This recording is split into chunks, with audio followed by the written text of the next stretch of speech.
Presentations எடுத்து வச்சாச்சா? Already உள்ள வச்சாச்சு மேடம். முதலாளி உங்களுக்காக தான் காத்துன முதலாளி. உள்ள விட்டது. நான் விடல மேடம். யோ வெளிய போயா. முதலாளி நீங்க எந்த வேலை குத்தாலும் செய்யுங்க முதலாளி. என்ன சொன்னாலும் செய்வாங்க. என்ன சொன்னாலும் செய்வீங்க. முதல்ல வெளிய போயா. வெளிய போயா.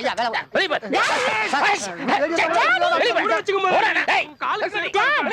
இங்க வாங்க.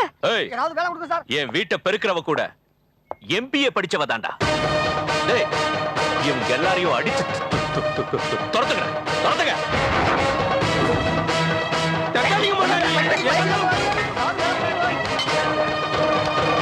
பயந்துட்டியம்மா? பயமா?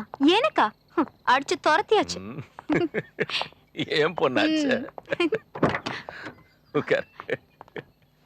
ஈவினிங் கால் பண்ண மறந்துடாதீங்க டாடி. சிங்க குட்டி இல்ல.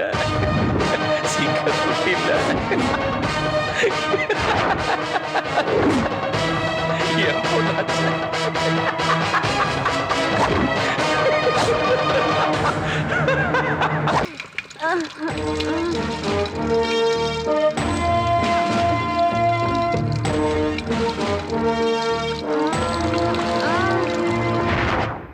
பிச்சைக்கார பசங்க நாங்க. எங்களுக்கு மேலப்பா வானம், கீழே பார்த்தா பூமி. எவனுக்கும் பயப்பட மாட்டோம். உடையப்பா அவன் பொண்ணை தேடி வந்தான் பாரு, நாய் மாதிரி. சொன்ன இடத்துக்கெல்லாம் வந்தான். வர வச்சேன்.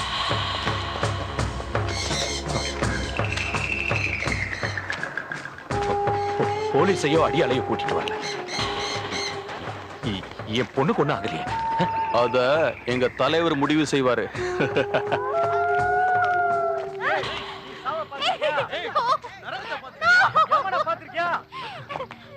ஐஸ்வர்யா,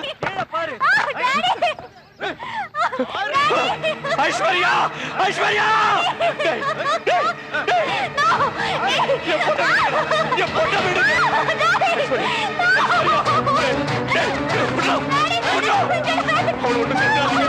அவளை மட்டும் செஞ்சிடாதீங்க. உங்களை கையெழுத்து கூப்பிடுற அவளை மட்டும் செஞ்சிடாதீங்க.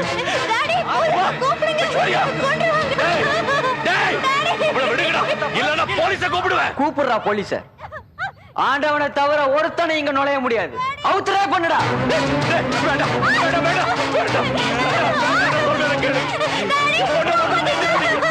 அவளை எதுவும் செஞ்சாரு. நான் உயிரோடு இருக்கிறது என் பொண்ணுக்காகத்தான். தயவு செஞ்சு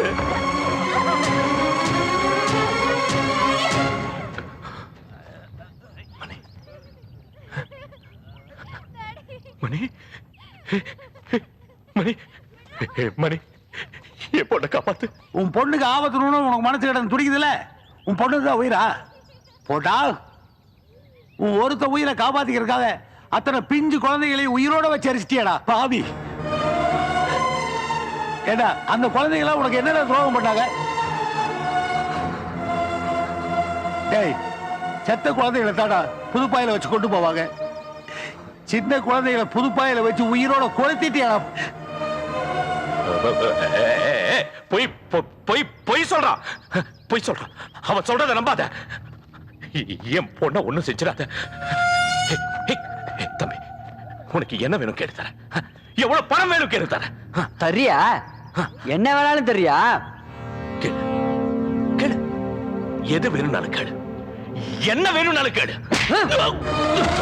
என் சிவாவை கொடு, என் மீராவை கொடு, என் கண்ணனை கொடு, என் முத்து, மாணிக்கம், மீனாட்சி, லட்சுமி, என் பிள்ளைங்க எல்லாரையும் குடுறா.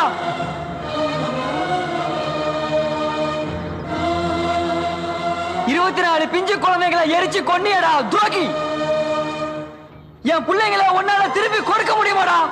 குடுறா, குடுறா என் பிள்ளைங்களை எல்லாம். மாயம் இல்ல, மந்திரம் இல்ல, மாயா ஜாலம் இல்ல. இங்க பாரு, நான் தாண்டா அந்த ராமு. ஏய் கதிரே, ஊத்துறா பெட்ரோல. ஆவடி. ஐயோ, வேண்டாம். பொண்ணை எதுவும் செஞ்சிடாதீங்க. உங்களை கையெடுத்து கூப்பிட்டு கேட்கிறேன். என் பொண்ணை ஒண்ணும் செஞ்சிடாதீங்க. மணி வேண்டாம் மணி, உன் கால விழுந்து கேட்கிற மணி. விட சொல்லு மணி. அவளை கொல்ல மாட்டோம். ஆனா அந்த 24 பிஞ்சுகளையும் கொன்னையே, அதுக்கும் அந்த ஜமீன்தார் பொண்ண கொன்னையே, அதுக்கு நீ தண்டனை அனுபவிச்சே தரணும். எனக்கு தூக்கு கயிறு வேண்டாம். நானும் என் பொண்ணு வாழணும். மணி, நீ என்ன சொன்னாலும் என்ன சொன்னாலும் நான் செய்வேன். கொல்ல வேண்டாம் அப்ப தடுத்துட்டாரு. ஆனா போட்டேன், கண்டிஷன் போட்டேன். எந்த பணத்துக்காக 24 அனாதை குழந்தைகளையும் கொண்டானோ அவங்கிட்ட இருந்து அந்த பணத்தை மட்டும் இல்ல, ஏழைகளை ஏமாத்தி சம்பாதிச்ச எல்லா பணத்தையும் அனாதைக்கு கொடுக்க வச்சேன். எல்லாத்தையும் கொடுத்தான், சொன்னதை பூரா செஞ்சான். அவன் பொண்ணுக்காக மட்டும் இல்ல, என் ஒரு வார்த்தையில அவன் கழுத்துக்கு தூக்கு கயிறு. பணத்தையெல்லாம் கொடுத்துட்டு கீழே இறங்கணும்னு அவன் புத்தியை காட்ட ஆரம்பிச்சிட்டான். அதனாலதான் அவனை கொன்னு அவன் உடம்ப பாடம் பண்ணி வச்சிருக்கோம். டேய், அப்படி ஒன்ன பண்ணாம இருக்கணும்னா நீயும் உடையப்பா மாதிரி உன் பணத்தை சரண்டர் பண்ணணும். ஐயோ, நான் ஒரு சர்க்கஸும் காட்டல, அனாதைகளை கொலையும் பண்ணல. ஒவ்வொரு ரூபாயும் நான் கஷ்டப்பட்டு சொந்தமா சம்பாரிச்சது. உன் சம்பாத்தியெல்லாம் எப்படி வந்துச்சு, அத பதுக்கி வச்சிருக்கிற பினாமி யாராரு, எல்லா விஷயமும் என் விரல் நுனியில வச்சிருக்கேன். ராமநாதபுரம் குண்டப்பா, உன்னோட கோடிக்கணக்கான பணம் அந்த குண்டப்பா கிட்ட இருக்கு. இன்னும் பல பேர்கிட்ட இருக்கு. அத சரண்டர் பண்ணணும், இல்ல இப்பே உன பாடம் பண்ணிடுவேன். ஐயோ, வேணாம், நீ என்ன சொன்னாலும் நான் கேட்கிறேன். மகாகணபதி, மகாகணபதி புகழ், மகாகணபதி, மகாகணபதி புகழ், மகாகணபதி. இந்த இடத்தில் நான் எதை பேசுவது, உங்களுக்கெல்லாம் எப்படி ஆறுதல் சொல்வது என்று எனக்கு தெரியவில்லை. இந்த கட்சியை அரும்பாடுபட்டு வளர்த்த என் அருமை நண்பன் கணபதி என்னை ஆழ்ந்த துக்கத்தில் விட்டு விட்டு சென்று விட்டார்.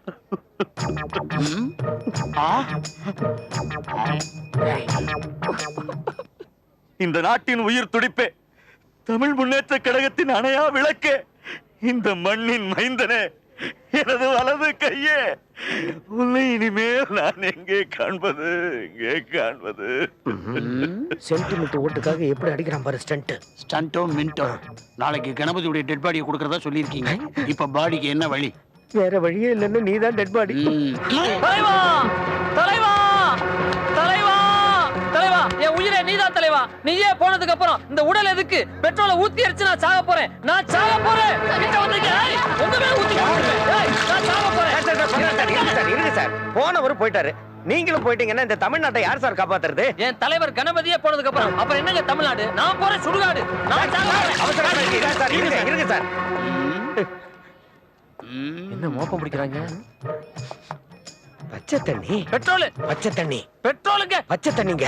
கண்டுக்காத, நான் போலீஸ் மந்திரியான உன டிஜிபி அப்ப இது பெட்ரோல் தான் சார், பெட்ரோல் தான்.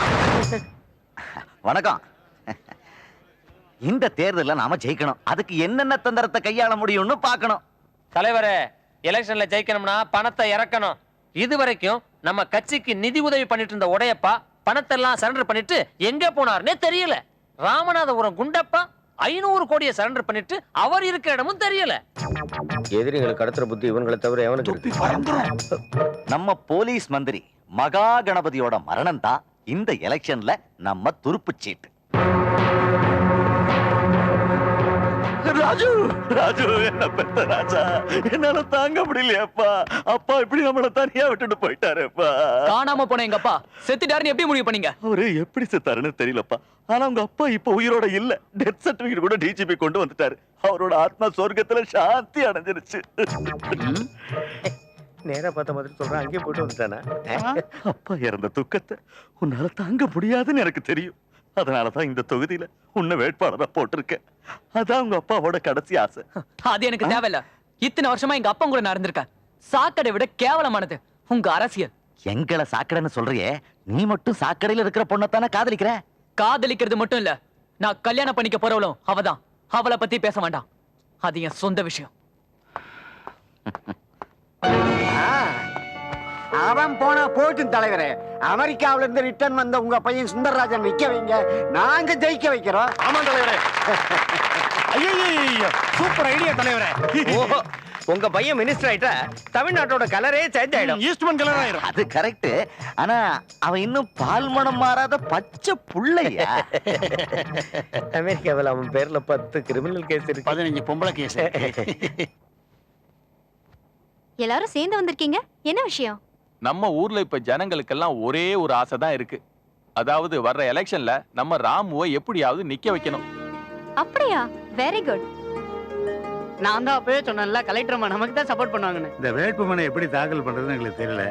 அதனால நீங்க தான் கூட இருந்து எங்களுக்கு எல்லா உதவியும் செய்யணும். என்ன வேணும்னாலும் தாராளமா நான் உங்களுக்கு பண்ணி தருவேன். ஆனா ராமு, உங்க பேர் ஓட்டு லிஸ்ட்ல இருக்கா? இல்லைங்க. அப்புறம் எப்படி எலெக்ஷன்ல நிக்க முடியும்? வாக்காளர் லிஸ்ட்ல பேர் இல்ல, ரேஷன் கார்டு இல்ல. இந்த மாதிரி ஏழைங்க, குடியுரிமை இல்லாதவங்க தான் நம்ம இந்திய சட்டம் சொல்லுது. ரேஷன் கார்டுக்காக நிறைய தடவை அலைஞ்சு பார்த்துட்டுங்க. நிரந்தரமான வீடு, அதுக்கு ஒரு நம்பரு, இன்னும் என்னென்னமோ கேட்குறாங்க. அதெல்லாம் எதுவுமே தான் எங்கிட்ட இல்லையே. என்ன இருந்தாலும் நாங்கள் இந்த நாட்டில் தானே பிறந்தோம், இங்கே தானே வாழ்ந்துட்டு இருக்கோம். நீங்க சொல்றது எல்லாம் சரிதான். ஆனா இந்த நாட்டுல குடியுரிமை இல்லாத ஜனங்க எலெக்ஷன்ல நிக்கிறதுக்கு சட்டத்துல இடம் இல்ல. இவ்வளவு ஜனங்க நிக்க சொல்றாங்க, அப்ப கூட நிக்க முடியாதுங்களா? ஜனங்க சொன்னா மட்டும் முடியாது ராமு. குடியுரிமை வேணுமே. குடியுரிமை. நாங்க ஒரு டீ வாங்கி குடிச்சாலும், அழுகுற குழந்தைக்கு ஒரு பன்னு வாங்கினாலும், மருந்து மாத்திரை வாங்கினாலும் அதுல எங்க காசு வரியாதானே அந்த அரசாங்கத்துக்கு போகுது. எங்க காசு மட்டும் இந்த அரசாங்கத்துக்கு வேணும், ஆனா எங்களுக்கு குடியுரிமை மட்டும் தர மாட்டாங்க. இல்ல என்ன செய்யறது ராமு? அதுதான் நம்ம சட்டம், நம்ம விதிமுறை. இத பாருங்க, நமக்கு இந்த சட்டம்லாம் ஒண்ணும் தெரியாதுங்க. நீங்க சொன்னீங்களே இந்த விதி, இந்த முறை, இதெல்லாம் என்ன மாதிரி அடிபட்டவனுக்கு தெரியாதுங்க. நான் பேசுனது தப்பா இருந்தா என்ன மன்னிச்சிடுங்க. வாப்பா போலாம்.